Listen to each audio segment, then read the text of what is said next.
Good morning, good afternoon, and good evening, wherever you are in the world. I am Tamzyn Murphy, registered dietitian and head of content here at Nutrition Network. And today's topic is one that so many people struggle with silently, especially at this time of year: sugar addiction. And if you have listened to these discussions in the past, you will see we often cover the topic of sugar addiction from different sides and with different experts, because it is so pervasive and so important. But now more than ever, it's important to cover it as we come up to the festive season, because the festive season becomes this perfect storm where you have emotional triggers, you have, nostalgia, you have family stress, you have alcohol, and you have constant access to ultra-processed, highly palatable foods, sugar-sweetened treats from your childhood that come laden with memories and comfort or stress thoughts or everything else that's with it. And this time is also, it's fun for many, but for others, it actually is incredibly lonely, stressful, sad, or just, even if those aren't the case, the triggers alone can make this a time for relapse. It isn't the fun festive season for some people, it is the relapse season. And it doesn't get spoken about enough. So today we are going to remedy that, and we are going to talk about how to break that relapse addictive cycle within the context of this festive season. And we are joined today by someone who lives and breathes this work. Karen Lee Edwards, a metabolic coach, a sugar certified specialist under world-leading addiction expert Bitten Jonsson, is here to chat to us about navigating the festive season when it comes to sugar addiction. Welcome, Karen. It's so wonderful to have you. Oh, thank you. Thank you, Tamzyn. I'm honored to be here. Awesome. So before we dive in, I just want to make a very quick announcement. Our next sugar certification, which will allow you, like Karen, to become certified in the diagnosis and treatment of sugar addiction, it starts on the 23rd of January. So look in the comments section and sign up if you would like to do that. We will discuss that after we've kind of covered some of the main crux of the topic with Karen, see what her thoughts were during her certification process, what it's allowed her to do and all that. So we will go into that in a little bit, but obviously our focus today is on navigating the festive season. So if you want to become certified, add sugar certification to your arsenal of tools that you can employ as a coach or a medical practitioner, then you can sign up and train under Bitten with Nutrition Network starting on the 23rd of January. Okay, but now let me tell you a little bit about Karen, shall I? Right. She is not just a coach. She is a coach, but she is really a powerhouse in the field of food addiction recovery. And, I reached out to Bitten Jonsson, like world-leading authority on sugar addiction, when wanting to do this discussion. She said, you have to speak to Karen. She is amazing. She will really add so much value to your guests in navigating the festive season when it comes to sugar addiction, harmful use, binging, and all that. As I said, Karen is certified in sugar diagnosis and treatment with Bitten. She's a low-carb keto carnivore coach, as well as a metabolic health and lifestyle coach. And her work focuses on helping individuals break free from the sugar and carbohydrate addiction cycle all the time, from nervous system, trauma patterns, behavioral loops, metabolism, from all the different ways that a person is affected by addiction. So, Karen, I can't wait to learn from you. Thank you so much for joining us today. Thank you. Shall we dive in? Yes, please. Okay. So we label this season as joyful, right? But for sugar addicts, it can be the most dangerous time of the year. So It tell can, me, why does the festive season become this high risk period for people with sugar and carbohydrate addiction? What is going on? well, Tamsin, as you touched on earlier, that it is very stressful time. Number one, you're back with family members, perhaps that you don't get along with, or you're not with family members that you would love to be with, and the fact that you're going to be subjected to. So there's that stress, that emotional stress, but when we are addicts in recovery, being subjected to the substance that you are addicted to is it's cruel. It really is cruel, and that's one thing that is so important for all of us, is to have a plan, and you start practicing this plan immediately, if not months before. You live the plan every single day, so that when you are subjected to things that you're allergic to, it's an autonomic response, not an automatic response. It's autonomic. It's just natural for you to go into plan A or plan B or plan Z, whatever that, wherever you have to dig Karen, to. can I just interrupt you there? Because if you say it's practiced, how Yes. can you practice when you don't have all those things around you? It might be fine. You might be fine when you're at home and you're controlling the situation, but now you go to family over the Christmas period. At home, you might not have Christmas pudding and your favorite Christmas cake and all those kind of things, but then suddenly you're exposed to them. You're Yeah. exposed to all the triggers you were in childhood. So how can you practice for that? Well, it's one of those things that we learn in the program, in the sugar process, is that we addicts, by and large, for the most part, do not have a healthy foundation for dealing with stressors, and so we have an automatic response. Is the go-to for the quick fix. Okay, so in the sugar addiction, we learn tools, and we imagine, because we know when we're right in the beginning of becoming sober, that we see all the foods that we want to have in our minds. We don't need to see them physically. They're there. And so just by imagining that you are in the presence of that food, or in the presence of certain company or certain places, that you've got tools, that you're taught tools that you can use. Okay. And as Bitten says, if you don't use them, they're useless. So it is a conscious practice of every day you add one thing to your calendar. You can't just say you're going to do it because it's new. So it's in your calendar, and you just literally do it every day. And those who follow that are very successful, in what they do. I hope that answered your question. That really does. And I'm going to come back to these tools. So for those of you watching and you want to find out what some of the tools are that you can employ during the festive season, then we will dive into that a little bit later. But before we do, I know there's many people out there who don't fully understand sugar addiction or even buy into it. Mm-hmm. And so I do want to explore that. But before I even explore that, I just want to shout out to all our audience who's out there. I see we have some comments coming in. Tia Reed, it is wonderful to see you again. She is an amazing sugar certified metabolic health coach in her own right. And we have had her on these lives, and she's been a lecturer for Nutrition Network as well. She's also a certified Nutrition Network practitioner. Absolutely amazing. Tia, it's great to see you. And I love how Tia says, plan to protect yourself from yourself. Exactly. Very, very well said. And Teresa, it's wonderful to see you. We're also really excited for this topic. Thank you. If anyone else would like to give a shout out, say where you're from, drop your questions in. You have such a wonderful powerhouse of knowledge when it comes to sugar addiction right here in front of you. So please use it. Use it while it's here. Hey, Karen. Okay. So, Karen, let's dive into just briefly what sugar addiction is. Is it real?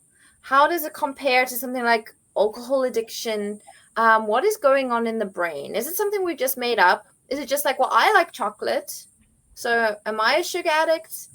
Tell us about it. Sugar addiction is like any other substance in the fact that your life becomes unmanageable because of the substance. The worst part is with a sugar and carb addiction is that unlike other substances where they can be removed and we can live happily without them, right? We are forced to be in a situation where we're exposed to the visual effects, to how they smell, to people speaking about them. Those are all triggers for sugar and carb addiction. And so we're constantly in a world of our substance. And that is a terrifying place to be. Some people think they can never get over it. I didn't think that there was such a thing as sugar addiction. No. Okay, that sounds silly. Until I found myself in a huge chest freezer. I'm 5'2". I'm very short. And I was I was in this chest freezer eating the substances that I wasn't even supposed to eat. They make me ill. And I had this out of body experience saying, what are you doing? Stop. And there was no ability to stop. There was none. And it was a terrifying position. And I went, oh my God, I've been keto for, years. And no wonder, is this why I'm falling off the wagon? Because I'm really a sugar addict? Is that a thing? And by golly, there was. I found it. How does someone know? How did you get to know that you were a sugar addict? Yeah. Not just enjoying the contents of the freezer. I was desperate to be able to eat the foods that keep me healthy. I came into the keto world just briefly. I was very ill. I used a walker and a cane. I looked older than I was, and that I was being just pushed off as being, well, you're that age. And I was just getting sicker and sicker. And my doctors actually recommended ketogenic eating. And so I would go on it and then I'd fall. I'd go on it and I would fall off. Oh, it's okay. That's human, la, la, la. But the frequency of the falling off became more frequent. And it was more difficult to get back on track. So that bothered me. That negative reel in my head that I got rid of a long time ago started rolling again. And I didn't want to go there, but I didn't know what else to do. So after that freezer episode of eating this food that really did make me unwell, I just sent up a prayer to the universe and said, I need some help here. What's going on?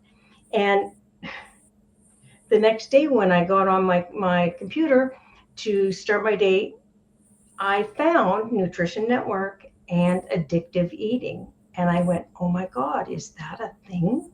Is that really a thing? So I enrolled in the course immediately that day. And that's where I found Bitten. And as soon as I saw Bitten on the screen, it was like she and I were sisters from a long time ago. I knew her. And I knew I had to go and be with her, get her courses, and which I've done. Saving grace. That's all I can say. It was a saving grace. Everything in my life up until then made sense to me because I went, okay, you help people and now in your bones what it's like to be addicted. It is a thing. It is a thing. And so that's how it is real. It really is real. And I can completely understand people who say, well, that's not a thing, because I was there. It was like, but no, it's real. And having the sugar assessment proved to me that I was addicted to sugar from the age of 5, or probably younger than that, but 5 years old.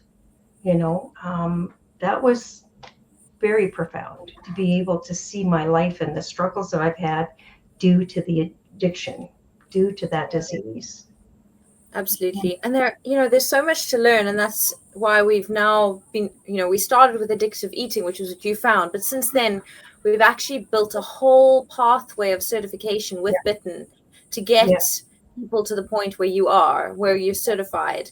Yeah. And you cannot just understand sugar and carbohydrate and ultra processed food addiction, but you can also treat and diagnose it. Yeah. So Yeah. how does it feel? What is the difference? If you can paint us a picture inside your head of how it feels to be a sugar addict versus just enjoy your Christmas pudding. Is it the lack of control? Is it the food noise? It's willpower doesn't come into it. Willpower is, we think that we're lacking in willpower because we just can't stay away from the food. What's wrong with us? And bottom line is, it is a disease. It's a primary disease that I'm not responsible for. I didn't cause this. I didn't cause this disease, but I am responsible for the recovery. So having that mindset and doing all the things that I've been taught religiously to begin with, making that effort to never return to that freezer, I can say that I am a testimony to the success of the program. Now, when I think of Christmas, I think of family. I think of all of the things that I enjoy, like the personal relationships. The food has taken a step backwards. I'm not food centric anymore, which leaves me so much time to just enjoy relationships with the people I love. Yeah. It's the food aspect literally disappears. So before that, when I was just, before the food addiction, I was always worried. I was being my worst enemy, right?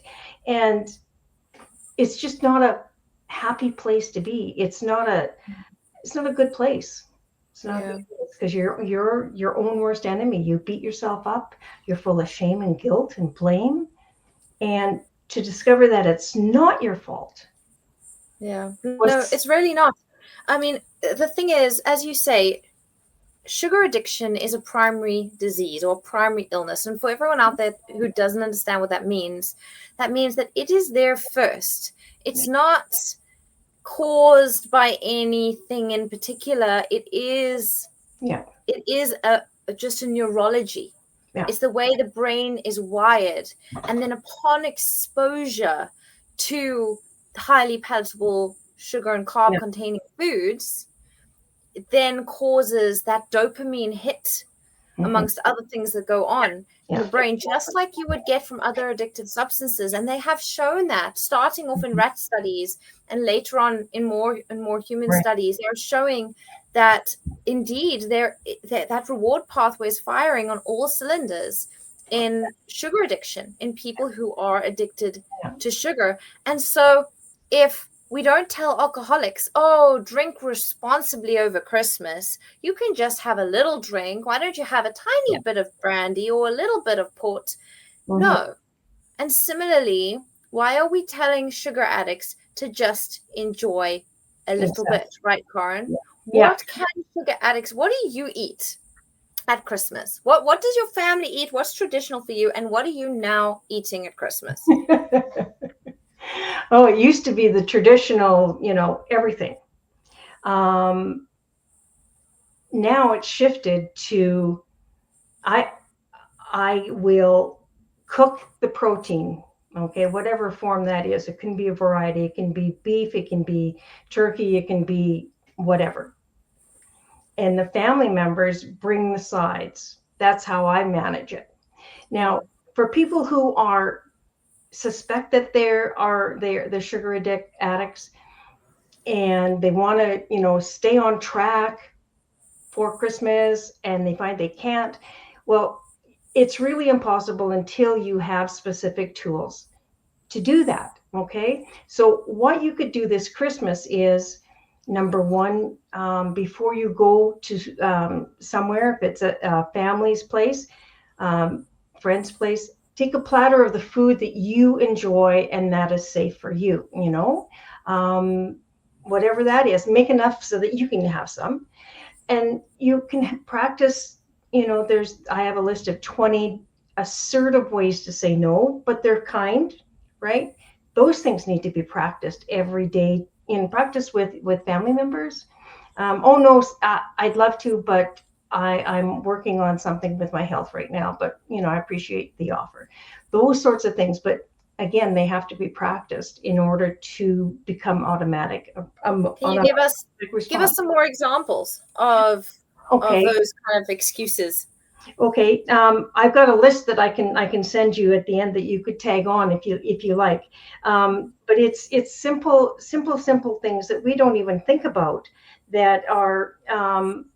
I appreciate your concern, but I've researched and I've decided that this is best for my health. Those sorts of things, right? I'm committed to my health goals, and this works for me. So coming from a place of your own personal authority, like what you're doing, and rather than say, oh no, I'm not having that right now, I'm not allowed that, you can say it in different ways. I respect your opinion, but I found this is the best way for me. So there's many ways, but again, because many of us respond with or just dig in. If you say these things to yourself before, as the memory, get them in your memory bank to reply, then that reinforces to yourself that you're on a mission. You're on a mission to be well. I love it. I love it because it is respectful, but firm, and for those of you who feel guilty, if you're like, well, I can't very well go to the family Christmas function and like everyone will be so offended that I didn't try this or I didn't try their dish, or the truth be told, there are generally so many people at these things. The food will go down. You don't have to feel that way. Exactly. You really don't. No one's really watching what anyone else is eating anyway. Right. And if you come equipped with these prepared statements, it can be so incredibly helpful if you do get challenged or when you're trying to turn something down that gets offered. So we're on the tools now, Karen. So maybe you can tell us a little bit more about tools that you would suggest. So you've said you prepare, you bring your own dish. I like that. Something that you enjoy and you can eat. Exactly. You come prepared with responses to potential questions or challenges or inquiries. Exactly. What are some other tools that you give your clients who are trying to navigate the season? Right. And they'll say, oh, well, I'm going to a restaurant. We're going to a restaurant, so I won't be able, I'll just have to eat, what everybody eats. And one thing is to check the restaurant's menu.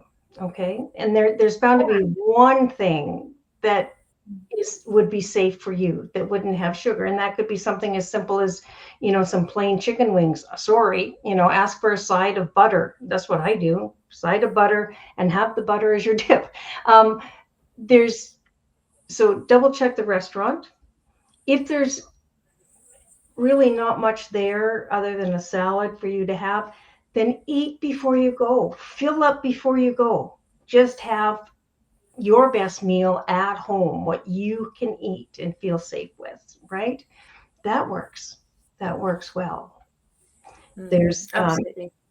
And one big thing, regardless of where you are on your journey, is get your sleep.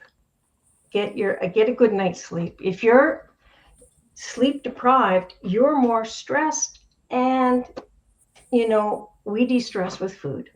We have for a lifetime. Yeah, absolutely. I mean, I can totally identify with the lack of sleep thing. I'm sorry to everyone who hears my dogs barking in the background. But I totally identify with that because I feel like not only does lack of sleep make you feel stressed and then you turn to comfort food, but I feel like, and the evidence also indicates that it directly drives your cravings. So you get direct increase of cravings. Your cortisol, your stress hormone goes up, which puts you into fat storage mode, particularly around your middle. And it makes you feel stressed at the same time. So you have cravings, you have stress. And you also, another thing is you often feel under threat when you're lacking sleep. You see threats everywhere, even where they don't exist. So it's really, I just have to totally underline what you are saying, and the evidence totally agrees that when you have had a bad night's sleep, you eat more the next day, and it's not just more, you have less control over what you eat, less resilience, and you just feel pretty rubbish, So I think that is important, and I must say, those strategies that you suggest, I do when when I'm going to a restaurant because I have my own issues that I have to eat a certain way. I will go and look at the menu online and see if there's something I can eat before I go.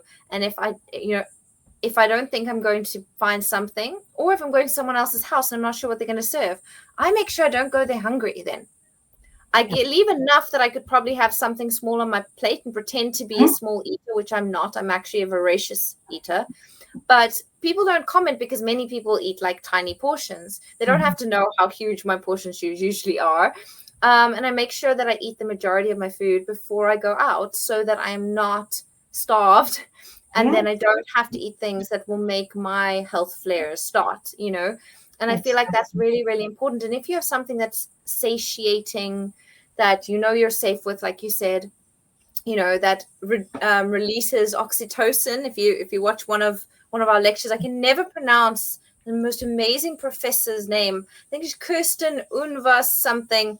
It's a Swedish or Norwegian name, Scandinavian name, and I struggle with those names. But she is just exceptional. She's written a book on oxytocin. All her life's research is on oxytocin and how food that we eat causes a release of oxytocin, which is that bonding, comforting, calming, neurotransmitter hormone, and it makes you feel loved, And so if you can feed yourself something nourishing that doesn't also then spike your reward pathway, so that by the time you put yourself in this challenging position, you've had enough sleep so you're not stressed and you're not craving, you've had your oxytocin fix from your comfort food at home, whether that's your broth and your steak or whatever it is you're eating, and then you go to this place and you focus on the relationships and the people and the Christmas music and the silly hats and whatever it is.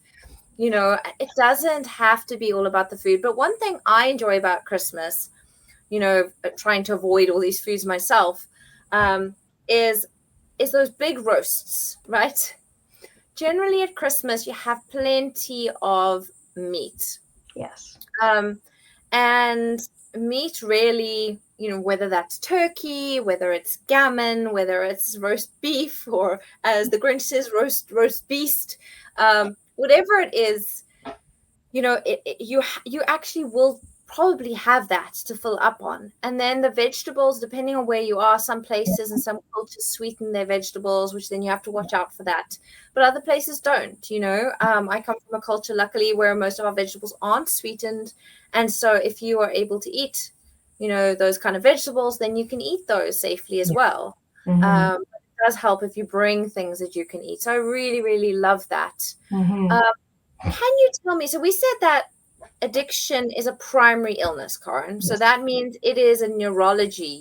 The gun is loaded. You just got to pull the trigger by eating sugar and carbs and processed food. Yeah. Is there anything else that contributes? Because people talk about, you see obesity and you see sugar addiction, and many people say, oh, it's a trauma response. It's a stress response. It's poor attachment styles from your childhood.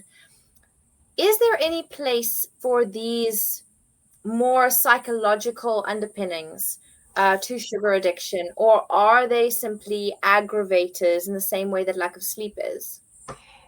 That's a good question. You have people who are in the conventional medical field, and your behavior is due to trauma. So we deal with that. We deal with that right away. Well, that in the world that I work, that is the last thing that gets affected, because you can't think straight. Addicts, when they are active, cannot give you a reason why. They can't give you, why did you do that? I don't know, right? A harmful user will go, well, it's because la, la, la, la. But an addict will not be able to answer you. because they don't know. It's this overpowering of the body. Right. So that for me, I find that people, when they come in and they're hanging on by their fingernails, desperate for help, we don't even address, I don't even ask about trauma. Through the process of them becoming well and their brain becomes clearer, a lot of things just fall into place and they recognize what it is. So yes, we work on those things eventually, but it's not immediate. And it's one of those things that there's so many things in our life that contribute to cravings being out of control. And one of those things is that addicts, doesn't matter what you're using, you don't breathe properly. You don't breathe properly.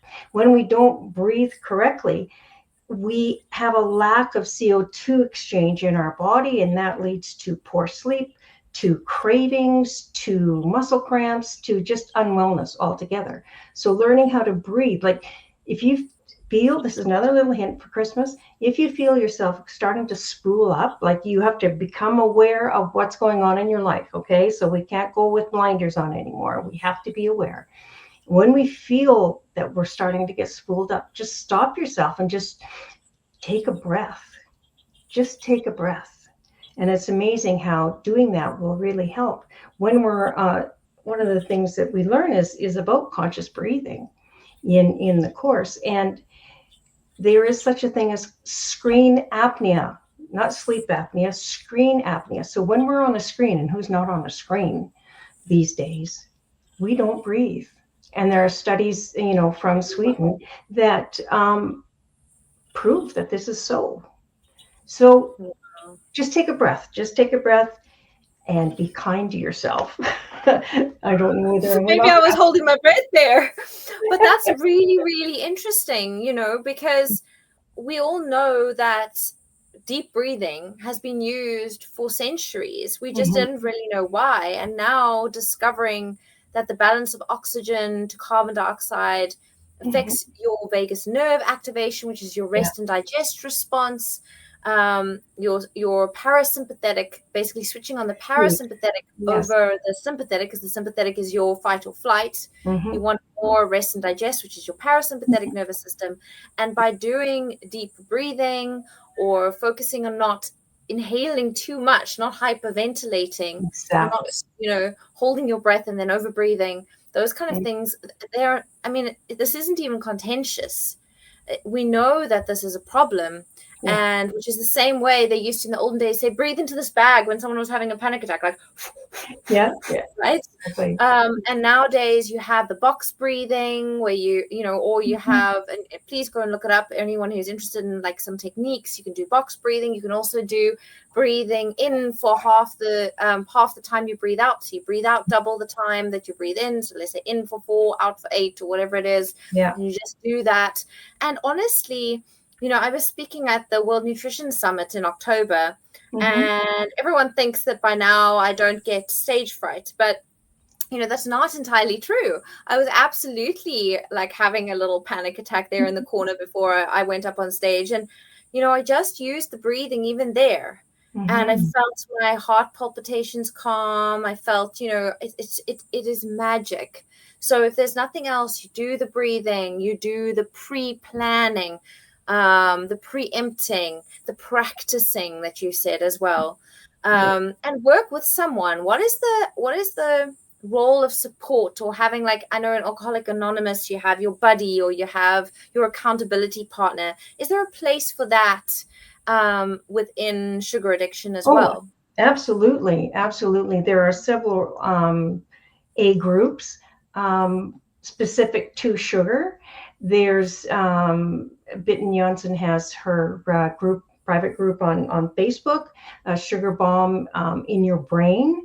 You can go to that to be with people, like-minded people, right? And talking, having a buddy, that is like, oh my goodness, so important. Someone, they don't have to be a sugar addict themselves, but they have to be understanding and be able to have that ear, that non-critical ear, just to let you speak. Oh my God, I'm here, and this is I it's so good. I'm reaching for. I want to, and they'll say, okay, so is this in your best interest? Is this really what you want to do? So you can think about it. You've got so many numbers. I have to make a pledge every single day of my life, and I have such an amazing brain that if it's on a piece of paper, I'll lose it. So I have an app that I use. I Am Sober app, and it has sugars as an addiction. Bravo! And every morning I pledge for just 24 hours, because you've done 24 hours in the past. You can do it again. So I pledge every morning to not use. Every morning. Well, that's totally in line with, when I've watched Bitten and listened to her lectures where she says you just do little steps. You don't look too far into the future. You focus on the now and you commit to little steps, just the next 10 minutes, just the next hour, just the next day.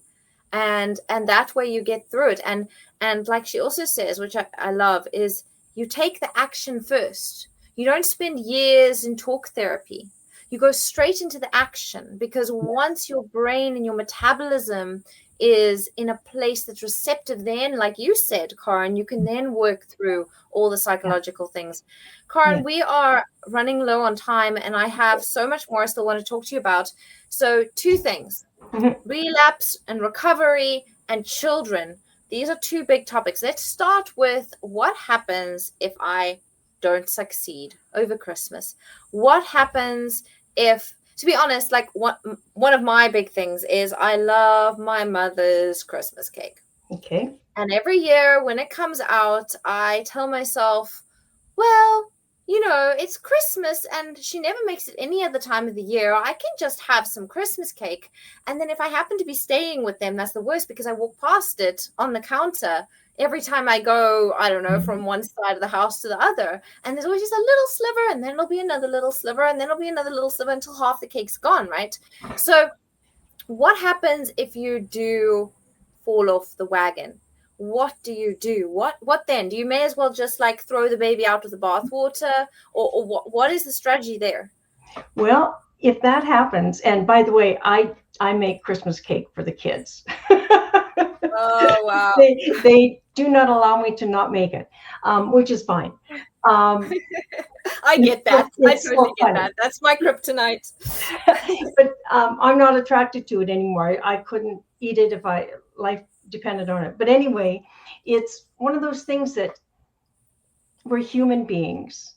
And if we do, fall off the wagon, we do use, then take that as an opportunity to learn, because you are aware of, using, which you weren't before, right? Didn't know that before. But if you go, okay, I want you to stop and make a list of, how does it feel in your mouth? How does that food feel in your mouth?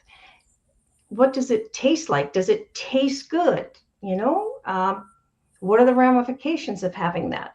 How does your body react to it? What's your, how's your sleep? What's your mood? All of those things.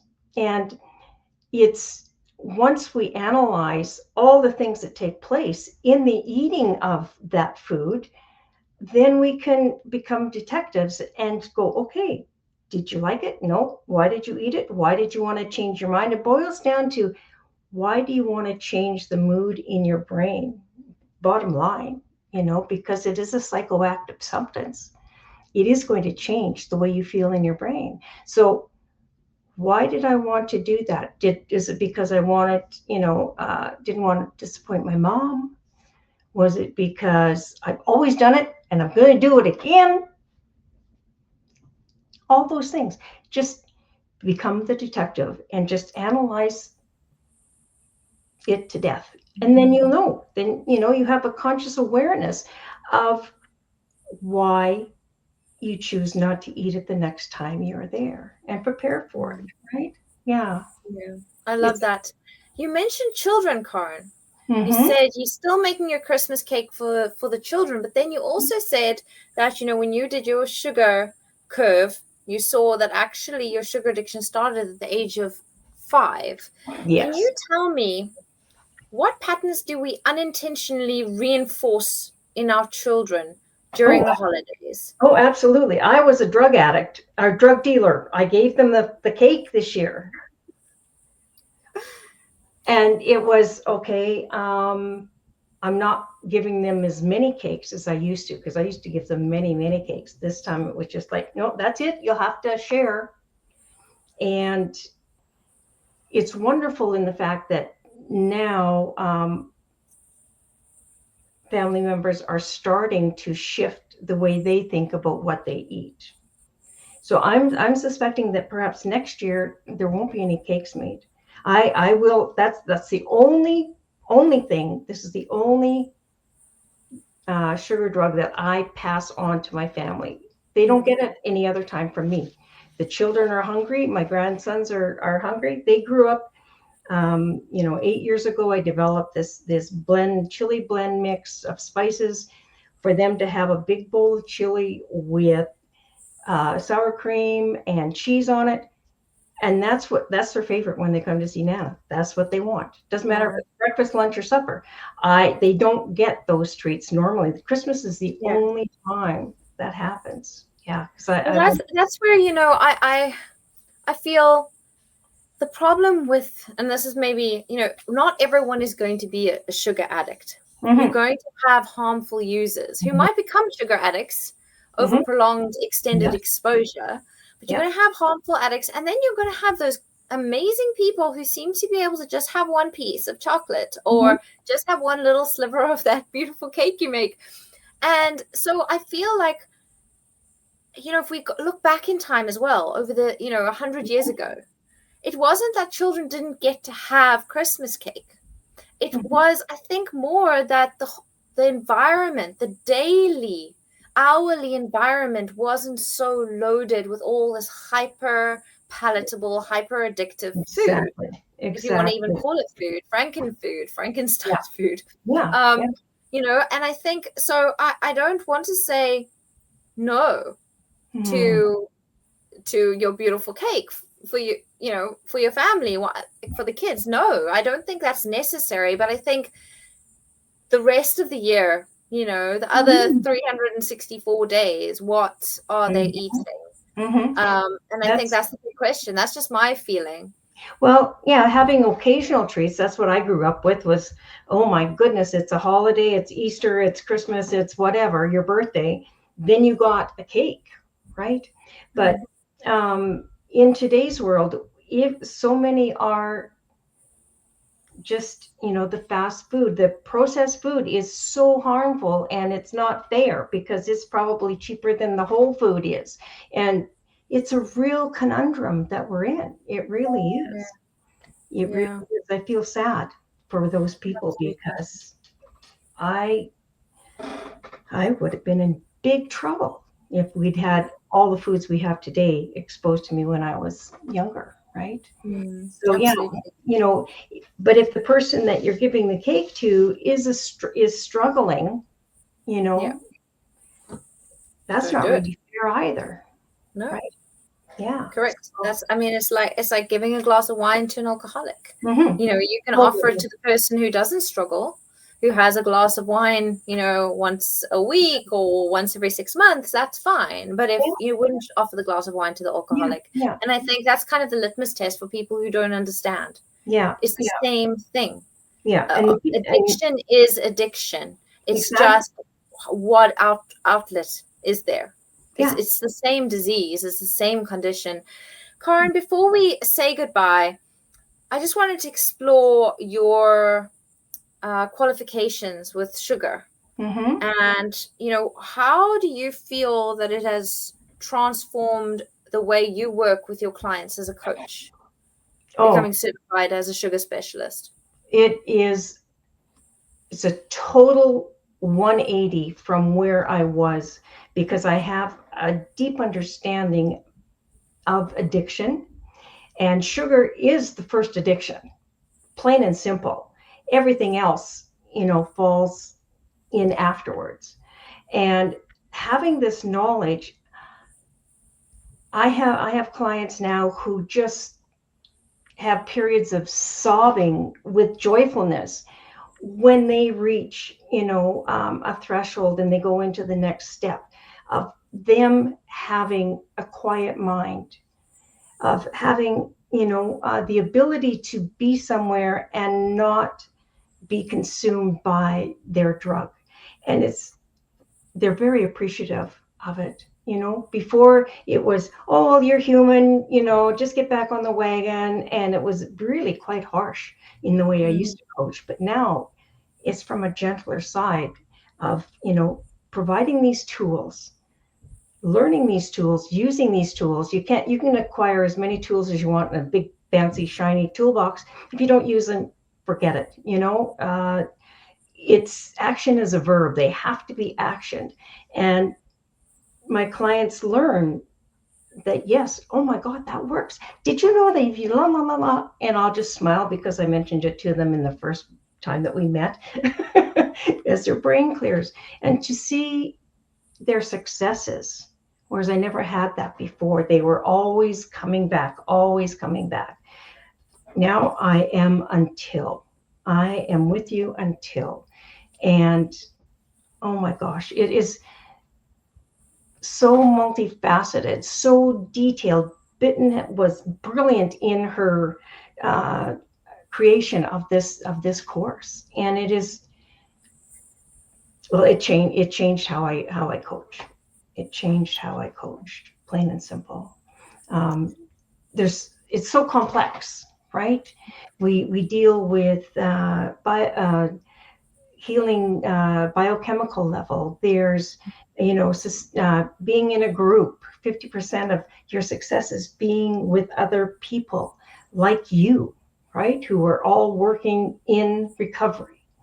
Learning about relapse and how to help people learn about, they find out why this happens, why they, choose to fall off. It's physical, emotional, it's mental, and it's spiritual. It's all four legs of being a whole, balanced human being. That's what we learn. That's what we learn. Thank you, Karin. I would recommend it beyond anything else. I really would. Well, thank you. So if any audience members out there want to become certified, your next chance is on the 23rd of January. So contact support@nutrition-network.org, or look in the comments section, or go to Nutrition Network's website and just search for the sugar certification, or search for Bitten, and you will find that you can join the next cohort on the 23rd of January and really revolutionize your practice. Or even if you're not even a health coach right now, you can really learn about your own sugar addiction through this pathway as well. And that's where most of the sugar addiction specialists that I know started, with their own struggles, with their own demons, just like Karin, right? Yeah. Like Tia. So Karin, are there any last words that you would like to leave with the audience around navigating the festive season for sugar addicts? Oh, well, first of all, Merry Christmas to everyone, or Happy Hanukkah, whatever tradition you follow at this time of year. I love this time of year because everyone's joyful. Please be kind to yourself. Recognize your fears. If you want to journal them, fine. Make this a time of investigation and really look at, circumstances. If it's a full 400-page book by the time you're finished, that's great.